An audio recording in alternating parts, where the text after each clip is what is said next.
భారతదేశ దౌత్య బహుమతుల గురించి మీకు కావాల్సిన ముఖ్యమైన విషయాలను త్వరగా అందించే కార్యక్రమం ఇది. మొన్నటికి మొన్న మన ప్రధానమంత్రి ఇటలీ ప్రధానికి 2 అరుదైన పట్టు వస్త్రాలను బహుమతిగా ఇచ్చారు కదా. ఇవి కేవలం వస్త్రాలు మాత్రమే కాదు సుమా.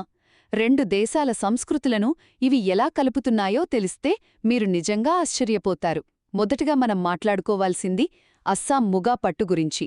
ఎలాంటి కృత్రిమ రంగులు వాడకపోయినా ఇది సహజంగానే అచ్చమైన బంగారు రంగులో మెరిసిపోతుంది తెలుసా. ఇది చూస్తుంటే ప్రకృతి అస్సాంకు ఇచ్చిన ఒక అందమైన బంగారు ఆభరణంలాగా అనిపిస్తోంది. అంతేకాదు, పర్యావరణానికి అనుకూలమైన ఈ వస్త్రం మన దేశ వారసత్వాన్ని చాలా అద్భుతంగా పరిచయం చేస్తోంది. ఇక రెండవది పవిత్రతకు ప్రతీక అయిన షిరోయ్ లిల్లీ పట్టు.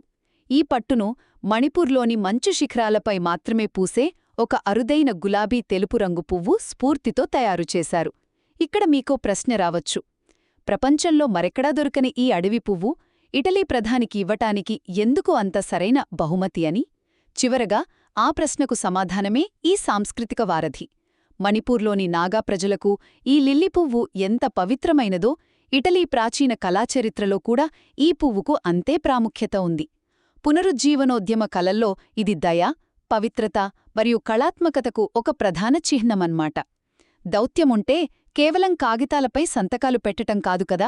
ఇలా 2 వేర్వేరు ఖండాల ప్రజలను ఒకే పువ్వు పవిత్రత ద్వారా కలపడం నిజమైన దౌత్య కళ అని చెప్పొచ్చు.